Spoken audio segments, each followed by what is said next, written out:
예, 잠깐 기도하겠습니다.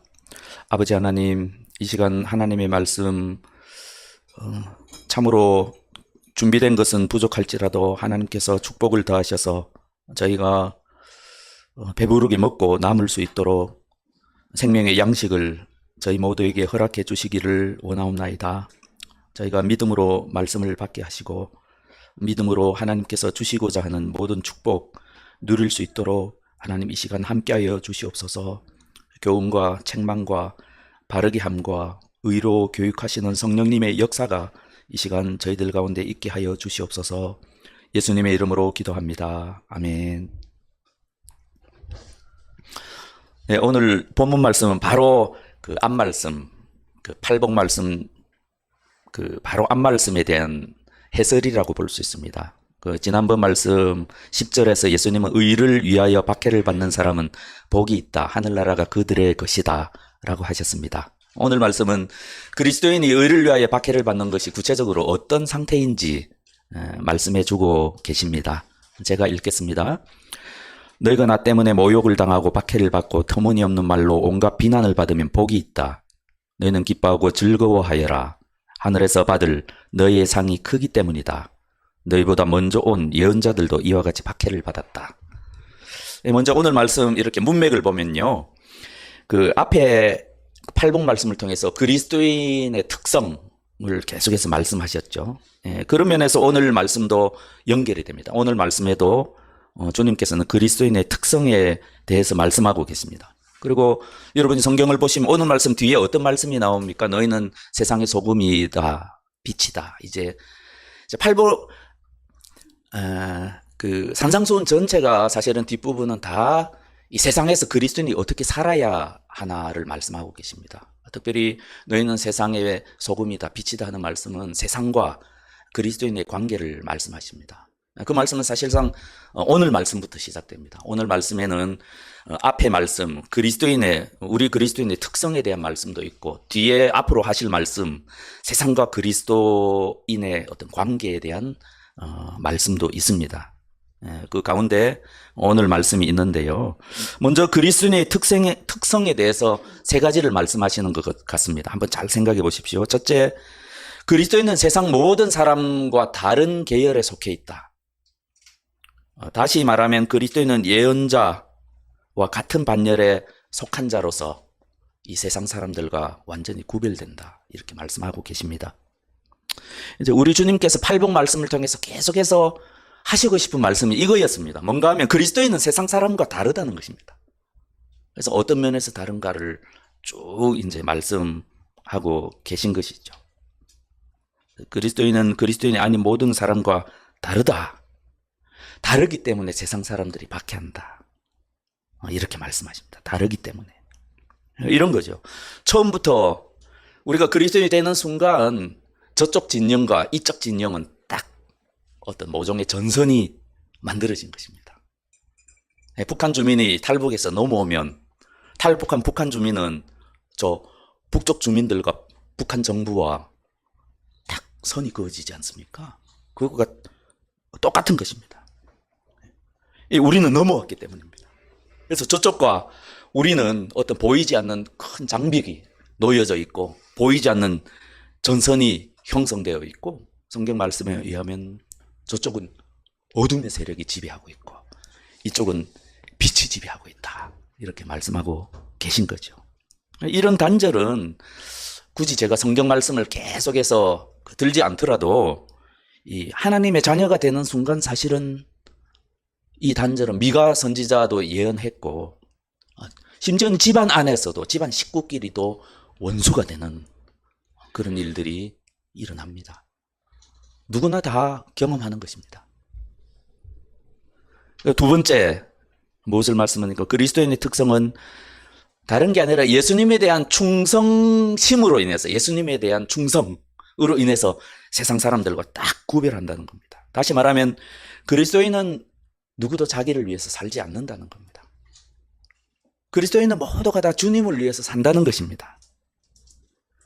그런 면에서 오늘 주님께서는 너희가 나 때문에 박해를 받을, 나 때문에, 주님 때문에 박해를 받는 겁니다. 너희가 나 때문에 모욕을 당하고 박해를 받고 터무니없는 말로 온갖 비난을 받으면 복이 있다. 너희가 나 때문에. 이것이 그리스도인의 분명한 정체성입니다. 주님을 위해서 살기 때문에 박해를 받는 것입니다. 주님을 위해서 그리스도인이 살지 않으면 아무런 박해를 받을 이유가 없습니다. 그리고 사실 박해를 받지 않습니다. 그렇게 사도 바울은 로마의 교회 성도들에게 이렇게 말씀하시는 거죠. 한번 다 같이 읽어볼까요? 우리들 가운데는 자기 자신을 위해서 사는 사람도 없고, 우리들 가운데라 그랬습니다. 자기 자신을 위해서 죽는 사람도 없습니다.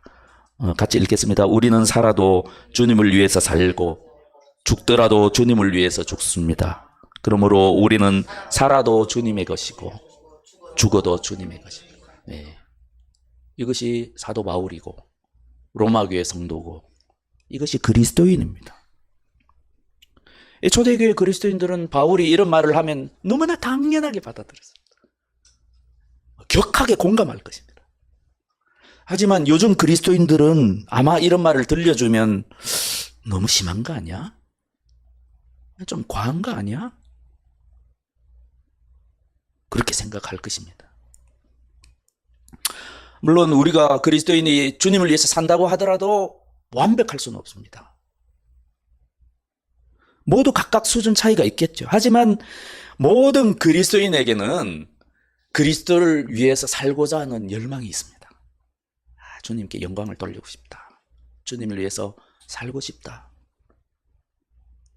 나를 위해서 자기 목숨까지도 아끼지 않으셨던 그 주님을 위해서 그 주님을 기쁘게 하고 싶다. 그러한 열망이 그리스도인이라면 당연히 있는 것입니다. 그리스도인이라면 내가 얻은 이 새 생명이 예수님의 십자가 죽음에 전적으로 빚지고 있다. 그런 마음이 있습니다. 당연하지 않겠습니까? 내가 예수님의 십자가 죽음이 나를 위해서 이루신 일, 내가 새로 얻은 생명, 영생, 그런 걸 생각할 때, 또 그것을 믿을 때 이미 내 생명은 내 생명이 아닌 겁니다. 그래서 이렇게 말씀하시는 거죠. 여러분은 여러분 자신의 것이 아닙니다. 여러분은 여러분 것이 아닙니다. 여러분은 하나님께서 값을 치르고 사들인 사람입니다. 그러므로 여러분의 몸으로 하나님을 영화롭게 하십시오. 이런 마음이 누가 없겠습니까? 이런 말씀이, 비슷한 말씀이 신약 성경에 얼마나 많이 나오는지 한번 생각해 보십시오. 이러한 마음의 소원, 마음의 열망, 예수님의 십자가 죽음을 믿는 모든 그리스도인에게는 너무 당연합니다. 이처럼 그리스도인의 정체성이라는 것 자체는 기본적으로 예수님에 대한 이 충성스러운 마음, 그것 때문에 이 세상 사람들과 딱 구별이 됩니다. 나를 위하여. 그리스도인이라면 누구나 주님을 위해서 삽니다. 주님을 위해서 죽죠. 주님을 위해서 살지 않는 사람은 사실상 그리스도인이 아닙니다. 세 번째 특성이 있습니다. 그것은 오늘 말씀과 직접적으로 관련이 있는 것인데요. 하늘나라에 대한 소망으로 인해서, 이 하늘나라에 대한 소망으로 인해서 그리스도인은 세상 사람과 구별이 됩니다. 너희는 기뻐하고 즐거워하라. 하늘에서 받을 너희의 상이 크기 때문이다. 하늘나라를 소망하고 하늘나라의 상급을 기대하는 것이 사도들과 모든 우리 믿음의 선배들의 굉장히 중요한 특성이었습니다. 히브리서 11장 믿음장에 나오는 믿음의 영웅들을 한번 생각해 보세요. 그들의 삶의 비결이 무엇입니까? 그들은 이 땅에서 영원히 살 것을 기대하지 않았습니다. 그들은 영원한 하늘의 고향을 그리워하면서, 기대하면서, 소망하면서 그렇게 살았습니다. 이것이 믿음의 선배들의 삶의 비결입니다. 이 땅 위에는 우리가 차지할 영원한 도성이 없습니다. 우리는 다만 앞으로 올 도성을 바라고 있을 뿐입니다. 여기서 우리는 하늘에 속한 세상 사람들과, 우리들과, 그리고 땅에 속한 이 세상 사람들의 명백한 차이점을 봅니다. 세상 사람들은 기본적으로 땅만 바라봅니다. 이 죽음 너머의 그 세계, 영원한 세계에 대해서는 별 관심이 없습니다. 하지만 때때로 죽음이 생각나죠. 생각합니다. 가물가물 올라오는 죽음 이후에 어떤 생각은 그냥 무의식적으로 의식적으로 꾹꾹 눌러버립니다. 왜냐하면 불안하거든요. 예. 어떤 사람들은 그래서 종교를 믿습니다. 불안하기 때문에. 그래서 헛되이 희망을 찾죠. 나는 잘 될 거야. 나는 좋은 곳에 갈 거야. 긍정적인 마음을 가지려고 애를 쓰죠. 그리고 이렇게 생각해요. 일단 현재만 생각하자. 현재만 집중하자. 현재만 해도 나한테 버겁다. 뭐 죽고 나서야 어떻게 되겠지. 그것이 세상 사람들이 사는 방식입니다. 그리스도인은 다르지 않습니까? 그리스도인은 죽음과 죽음 이후에 대해서 깊이 생각할 수밖에 없습니다. 또 많이 생각할 수밖에 없습니다. 왜냐하면 성경을 읽으면 계속 말씀하시니까. 그리고 오늘 말씀처럼 죽음 이후를 기대할 수밖에 없습니다. 사도 바울이 뭐라고 그랬으면 내가 차라리 몸을 떠나서 주님과 함께 살기를 바랍니다. 이렇게 고백. 내가 진짜 원하는 거는 그냥 죽는 거예요. 하지만 왜 삽니까? 나에게 남겨진 일이 있기 때문에. 나에게 남겨진 하나님이 맡기신 일이 있기 때문에 사는 겁니다. 이 땅이 좋아서 사는 게 아닙니다. 그래서 죽음 이후의 세계에 대한 소망과 기대가 불안을 이야기하지 않습니다. 오히려 이 세상에서의 불안을 이기는 위로와 힘이 됩니다. 그 천국이 주는 위로와 힘이 얼마나 큽니까? 온갖 종류의 박해를 충분히 이길 만큼 큽니다. 이 초대교회의 역사들을 읽어보십시오. 죽음도 이깁니다. 웃으면서 죽을 수 있습니다. 왜냐하면 천국이 있기 때문에. 이 말씀드린 이 세 가지가 본문 말씀으로 보여주신 그리스도인과 세상 사람들과 구별되는 특성입니다. 첫째, 그리스도인은 어떤 사람들은 다른 계열의 사람입니다. 다른 족속입니다. 새로운 피조물. 둘째, 그리스도인은 예수님을 위해서 사는 사람들입니다. 세 번째, 그리스도인은 하늘나라를 소망하며 기대하며 이 땅을 삽니다. 그것이 그리스도인의 특성입니다. 이 세상 사람들에게는 전혀 기대할 수 없는 특성입니다. 그러므로 예수님이 지금 말씀하시고 계시는 박해는 세상 사람들이 당하는 박해랑 다릅니다. 세상에도 보면 뭐 사람과 사람 사이, 집단과 집단 사이, 민족과 민족 사이, 국가와 국가 사이 막 서로 핍박하고 멸시하고 비난하고 난리죠. 한쪽에서는 다 박해라고 그러죠. 하지만 주님께서 말씀하시는 박해는 그런 박해가 아닙니다. 내가 변했기 때문에, 내가 하나님의 자녀가 되었기 때문에, 내가 예수님을 닮아가고 있고 우리의 믿음의 선배들을 닮아가고 있기 때문에 필연적인 박해가 우리들에게 있는 것입니다. 굉장히 다양한 박해가 있습니다. 오늘날에도 뭐 말로 다 할 수 없는 죽음과 폭력을 경험하는 성도도 있고 감옥이나 수용소에서 신음하는 성도가 지금도 있죠. 직장을 잃은 성도도 있습니다. 결혼을 도저히 할 수 없는 그런 상황에 놓여 있는 젊은이들도 많이 있습니다. 왕따와 외로움, 모리와 수군거림, 거짓 고소. 많은 성도가 지금도 고통받고 있습니다. 하지만 어떻게 생각하면 박해의 종류 이것보다는 우리가 박해를 받을 때 앞으로 계속 산상수훈의 말씀에서 나오겠지만 우리가 이 다른 족속으로서 그리스도인으로서 어떻게 대처하느냐가 더 중요하다고 생각합니다. 첫째, 그리스도인은 박해에 대해서 반발하며 행동하지 않아야 합니다. 산상수훈에서 계속 말씀하실 건 과도한 반응을 하지 말아야 됩니다. 사람들이 나를 비난하고 박해할 때 당연한 일이라고 주님께서 말씀하셨으니 우리도 당연하다고 받아들여야 됩니다. 반발하여 과도하게 행동하거나 말하는 것을 자제해야 됩니다. 물론 보복도 절대 해서는 안 됩니다. 이 보복하지 말라는 것에 대해서는 많은 성경 말씀과 역사적인 사례가 있습니다. 두 번째, 이제부터 어려운 거죠. 그리스도인은 보복을 자제하는 데서 더 나아가서 원망하지 않아야 된다고. 원망하지 않아요.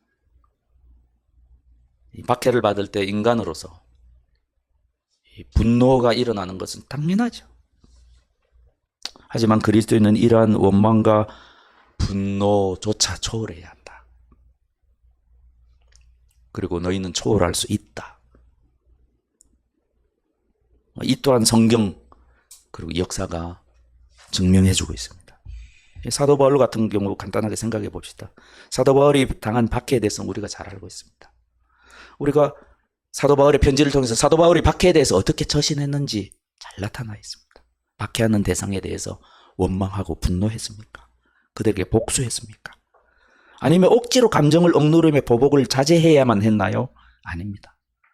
우리가 성경을 보면 사도 바울은 굉장히 예민하신 분이셨지만 이 박해자들을 원망하거나 자기가 처한 상황에 대해서 분노하지 않았습니다. 이 빌립보서를 우리가 찬찬히 읽어보면 이런 분노의 감정이 오히려 기쁨으로 승화되었습니다. 기쁨으로. 뭐 이렇게 되든 저렇게 되든 내가 죽든 살든 뭐 내가 감옥에 갇혔을 때 다른 사람들이 열심히 복음을 전파하든 말든 교회에서 나의 세력이 줄어들든 늘어나든 상관없이 주님만 영광을 받으시면 된다는 겁니다. 이렇게 되든 저렇게 되든 주님만 영광 받으시기를 바란다. 분노가 기쁨으로 승화되었습니다. 이외에도 말할 수 없이 많은 성경적 역사적인 사례들이 있습니다. 세 번째, 우리 그리스도인은 이것이 중요합니다. 우리 그리스도인은 박해에 대해서 절대로 주눅 들거나 기가 꺾여서는 안 됩니다. 이것이 중요합니다. 오늘 주님의 말씀이 이것을 다루고 있다고 생각합니다. 우리가 비난이나 박해를 받게 되면요, 우울한 감정에 빠지기가 쉽습니다. 참으로 쉽습니다. 왜 이런 일이 계속될까? 혹시 내게 문제가 있는 것은 아닐까? 이런 감정에 사로잡히기가 매우 쉽습니다. 하지만 돌이켜 생각해 보십시오. 이런 감정에 빠지는 것은 주님이 우리에게 원하시는 일이 아닙니다. 주님은 우리가 우울증에 빠지거나 자기 연민에 사로잡히는 것을 원치 않으십니다.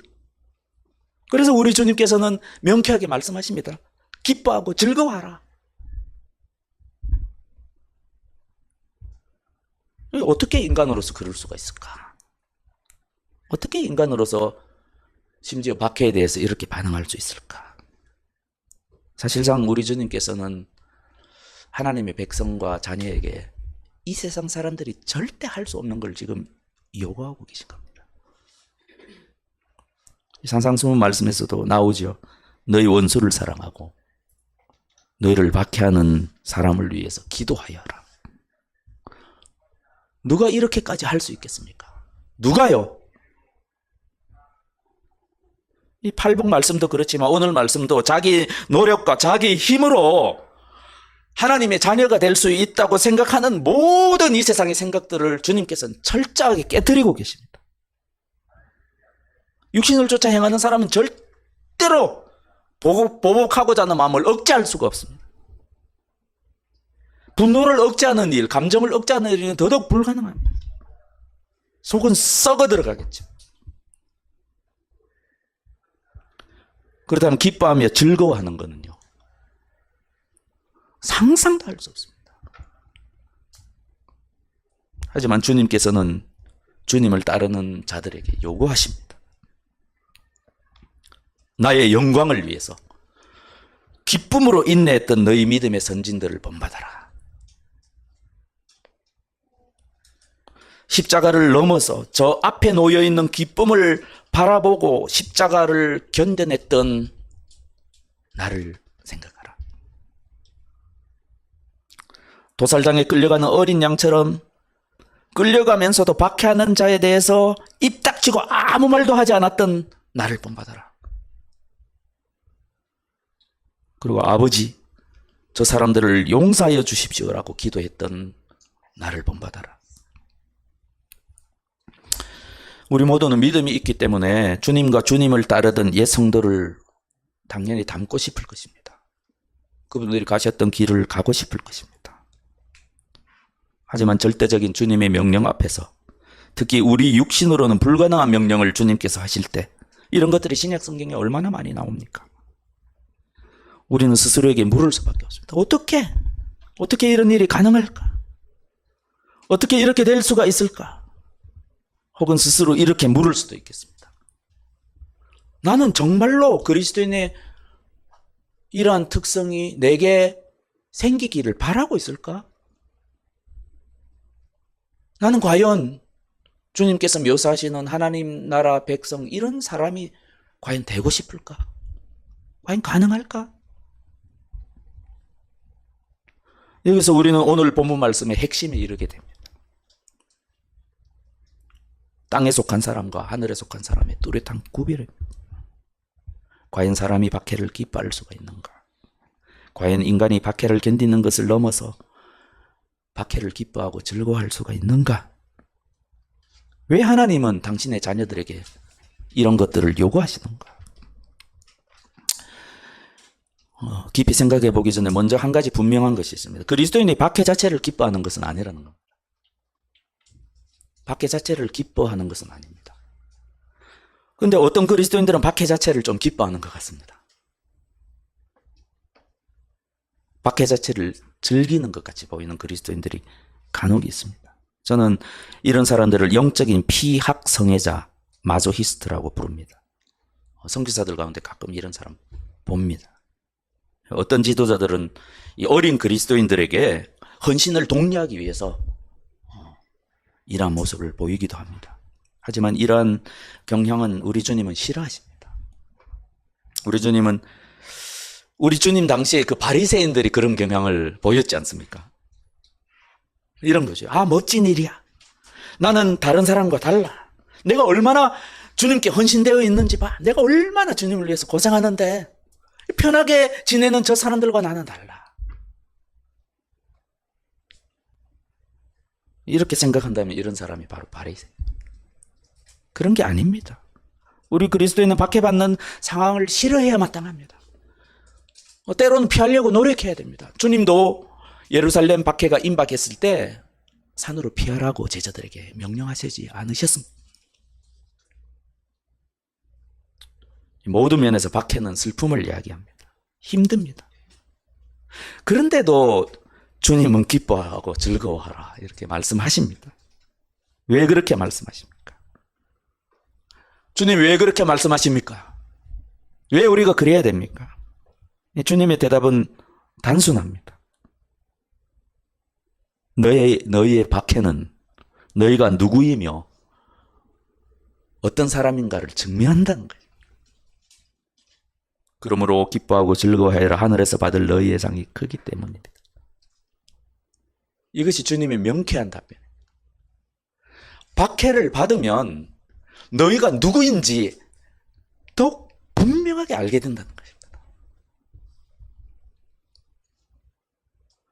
세상에 우리를 모욕하고 박해하고 터무니없는 말로 온갖 비난을 한다면 우리는 하나님의 선택받은 사람입니다. 이 그리스도인이 박해를 받으면서 기뻐하는 이유가 뭘까요? 하나님께서 우리를 하나님 당신의 편이라고 인정하시기 때문입니다. 이 고난 중에도 기뻐할 수 있는 내가 하나님 편에 지금 확실하게 서 있구나. 그리고 저 우리의 대적 마귀가 나를 정말로 싫어하는구나. 예전에는 신경도 안 쓰더니 이제는 나를 싫어하는구나. 주님이 박해를 받았으니 주님을 닮은 나도 박해를 받는 것이 마땅하다. 내가 주님과 같은 대우를 받는 거나 내가 주님과 같은 대우를 받는 거나 이처럼 영광스러운 특권이 어디 있겠는가? 이것이 성경과 역사의 우리의 믿음의 선배들의 고백이었습니다. 그래서 사도 바울은 자신이 감옥에 갇힌 것을 슬퍼하는 함께 고난을 받고 있는 빌립보 교회 성도들에게 이같이 말씀하셨습니다. 여러분은 그리스도를 믿을 특권뿐만 아니라 그분을 위해서 고난까지 당하는 특권, 곧 그리스도를 섬기는 특권을 받았습니다. 이제 나는 여러분을 위하여 고난을 받는 것을 기쁘게 여기고 있으며 그리스도의 남은 고난을 그분의 몸, 곧 교회를 위하여 내 육신으로 채워가고 있습니다. 결국 무엇을 말씀하시는 거예요? 이 고난과 박해는 그리스도인의 천국 시민증 같은 겁니다. 이 고난과 박해는 우리가 예수님과 사도들의 반열에 들어선 선택받은 천국 시민임을 증명합니다. 이런 말씀들이 신약 성경에 얼마나 많습니까? 지금 우리는 성경에서 가장 영광스러운 교리를 다루고 있습니다. 뭡니까? 그리스도인은 천국을 소망하기에 이 땅에서 기쁘게 살아갈 수 있다는 교리입니다. 천국을 소망하기에. 하지만 성경이 말씀하시는 이 교리의 영광스러움은 단지 우리가 천국에 대해서 확신하고 소망하고 기대하고 기다린다는 것 사실 이상입니다. 더 있습니다.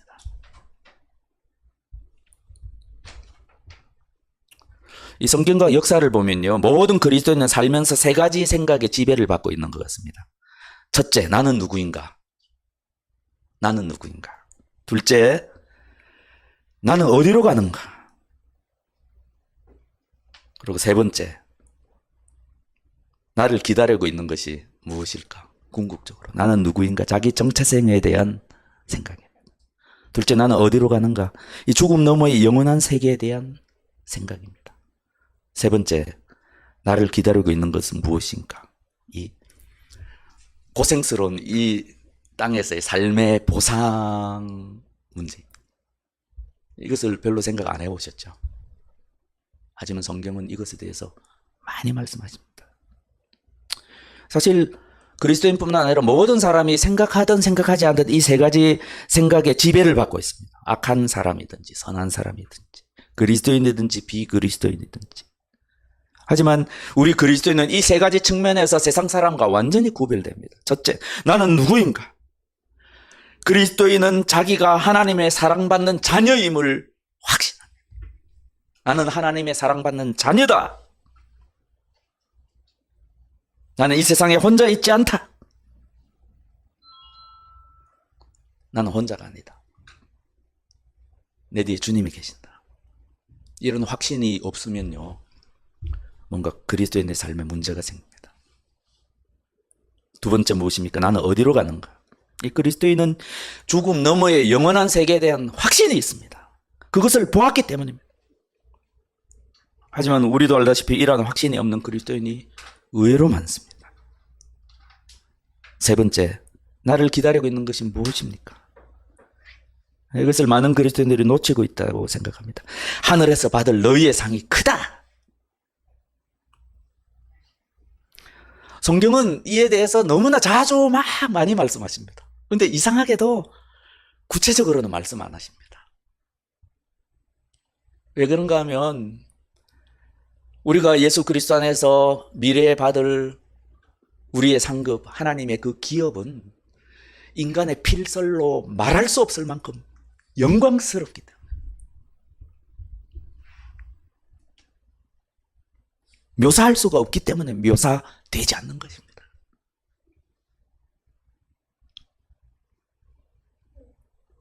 사랑하는 지체 여러분, 여러분 하나님이 주실 상을 기대하고 바라십니까?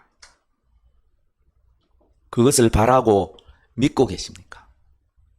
그것이 지금 현재 여러분의 삶에 뭔가 영향을 미치고 있습니까?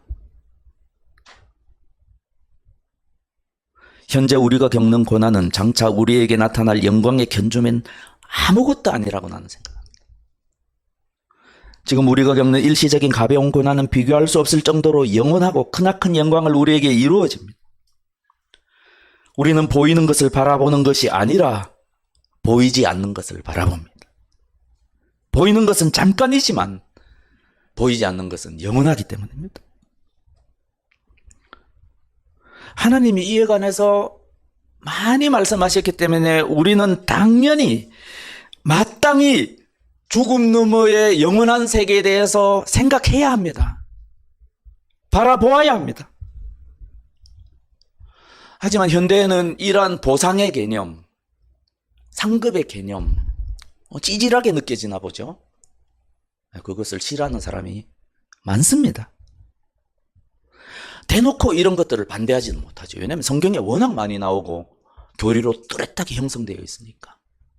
하지만 은근하게, 은밀하게 이러한 가르침이 교회에 많이 퍼져 있습니다. 이들은 은근하게 천국이나 지옥에 관심을 두게 하려 보다는 이 세상의 삶이 더 중요하다. 계속 이야기합니다. 이 세 삶이 더 중요하다. 과연 그럴까요? 이 세 삶의 삶도 중요하죠. 의미가 있죠. 소망이 있죠. 그리고 소명도 있죠. 누릴 수 있는 것들도 많죠. 하지만 저 하늘보다 더 중요할까요?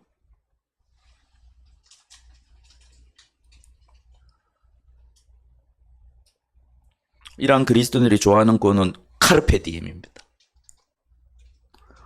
호라티우스의 시에 나오는 구절입니다. 제가 검색해서 찾아보니까 이 구절의 일부입니다. 현재를 잡아라. 가급적 내일이란 말은 최소한만 믿어라. 이 시 전체를 보니까 미래는 우리가 알 수 없는 것이라고 노래합니다. 그러면 현재를 우리가 붙잡아야 됩니다. 그렇다면 얼마나 멋집니까? 저는 멋지다고 생각합니다. 이런 생각이 매력 있게 기독교로 포장되어 지금 교회 안에도 널리 퍼져가고 있습니다. 하지만 이것은 에피쿠로스 철학 사상입니다. 현대 많은 종교와 굉장히 닮았습니다. 이러한 사상이 복음보다 더 멋있게 보이는 이유는 보상이나 처벌에 관심을 두지 않기 때문입니다.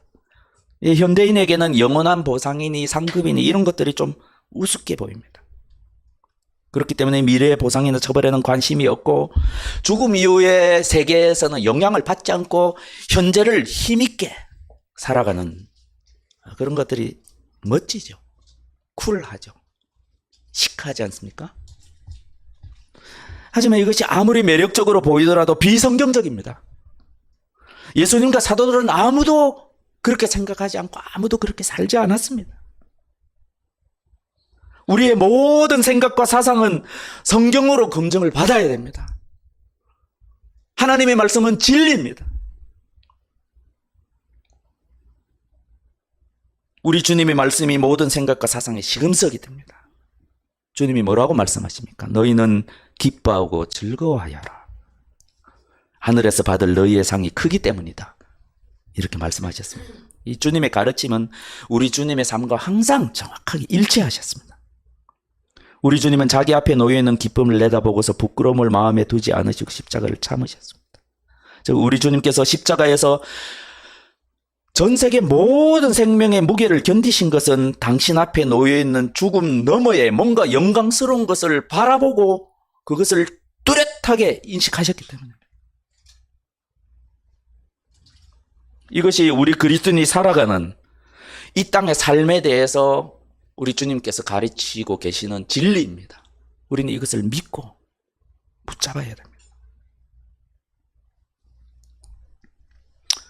다 함께 한번 읽어보겠습니다. 그날이 그것을 환히 보여줄 것입니다. 그것은 불에 드러날 것이기 때문입니다. 불이 각 사람의 업적이 어떠한 것인가를 검증하여 줄 것입니다. 어떤 사람이 만든 작품이 그대로 남으면 그는 상을 받을 것이요, 어떤 사람의 작품이 타버리면 그는 손해를 볼 것입니다. 그러나 그 사람은 구원을 받을 것이지만 불속을 헤치고 나오듯 할 것입니다. 우리의 이 땅에서의 모든 업적, 그것이 무엇이든지 시험을 받을 것입니다. 우리는 알아야 합니다. 주님의 달란트 비유, 못된 종의 비유. 어떤 사람은 상급을 받을 것이고 어떤 사람은 상급을 받지 못합니다. 너무 어린아이 같은 생각입니까? 너무 유치합니까? 그리고 어떤 사람은 이러한 말씀들을 믿을 것입니다. 그리고 어떤 사람들은 믿지 않습니다. 믿지 않고 살아갑니다. 하나님의 말씀을 어떻게 받아들이느냐에 따라서 사실상 그것은 하나님의 말씀으로 끝나는 것이 아니라 우리의 이 땅에서의 삶을 구체적으로 좌우합니다. 어떻게 믿느냐? 어떻게 생각하느냐?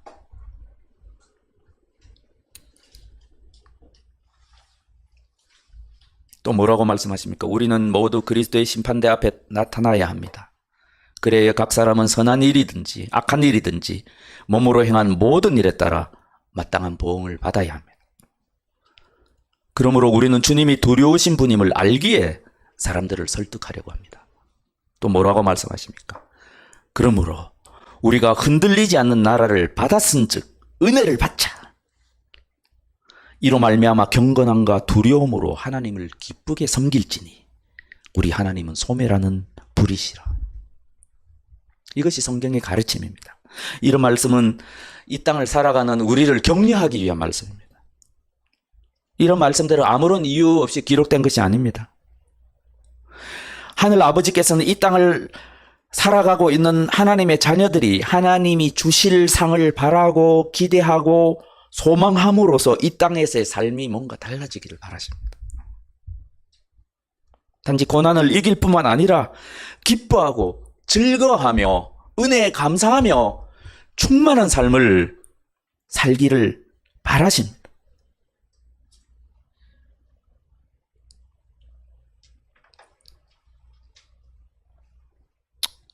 히브리서 11장 6절의 말씀입니다. 여러분, 믿음이 없이는 하나님을 기쁘게 할 수 없습니다.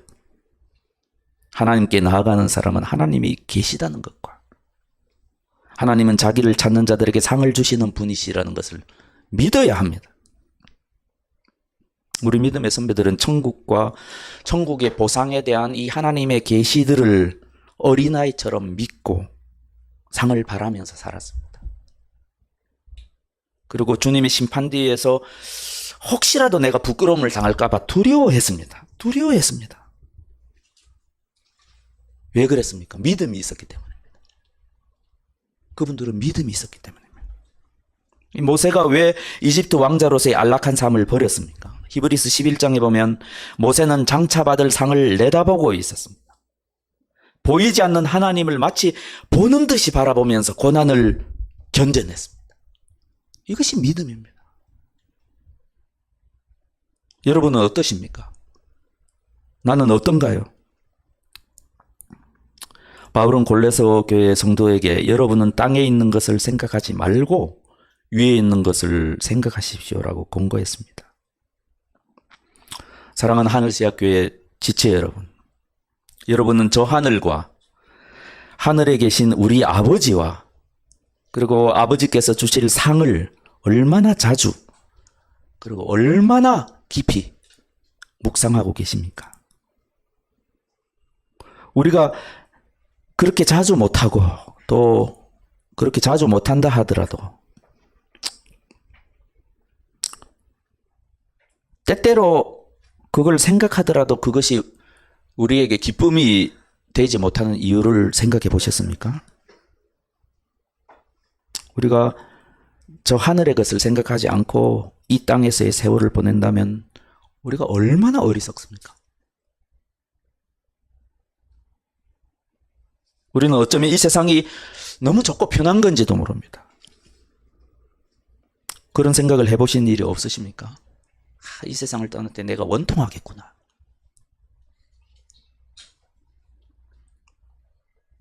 이 세상이 주는 기쁨을 바라고 생각하고 기대하고 그것을 얻으면 너무나 좋은데 저 하늘의 영원한 기쁨을 바라보는 것이 그렇게 좋지도 않고 왠지 불편하기까지 하다면 왜 그런지 생각해 보셨습니까? 사랑하는 하늘시학교의 지체 여러분, 여러분과 저는 우리의 최종 목적지가 천국임을 기뻐합시다. 하나님의 상급이 우리를 기다리고 있다는 사실을 믿고 기뻐하며 삽시다. 그리고 항상 이상한 말이죠. 죽음을 생각합시다. 항상 죽음을 생각합시다. 죽음 이후의 영원한 삶을 생각합시다.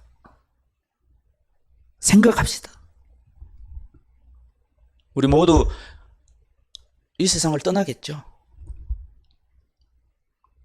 네, 그때 우리는 남겨진 자들에게, 내 가족에게, 내 친구에게 무슨 말을 남기게 될까요?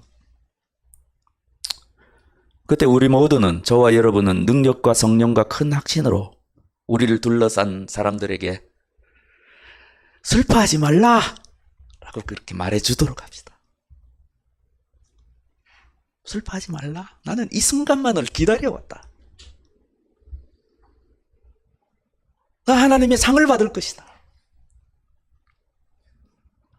이제 나는 사랑하는 주님 곁으로 가니 말할 수 없이 좋다. 슬퍼하지 마라. 평생 이 날만을 나는 기다려왔다.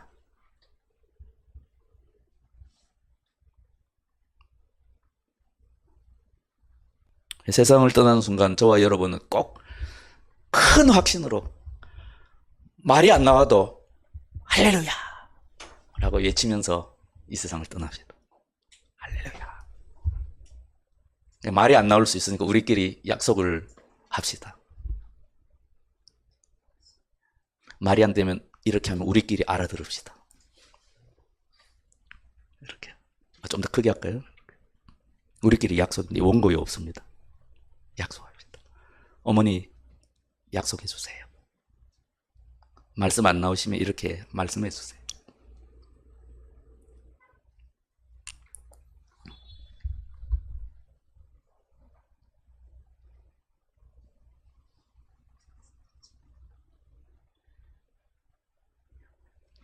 저와 여러분이 이 세상을 떠날 때 꼭 우리 믿음의 선배들이 했던 그 고백과 동일한 고백, 그런 고백을 할 수 있도록 하면 좋겠습니다. 나는 선한 싸움을 다 싸우고 달려갈 길을 마치고 믿음을 지켰습니다. 이제는 나를 위하여 의의 면류관이 마련되어 있으므로 의로운 재판장이신 주님께서 그날에 그것을 나에게 주실 것이며 나에게만이 아니라 주님께서 나타나시기를 사모하는 모든 사람에게도 주실 것입니다. 아멘.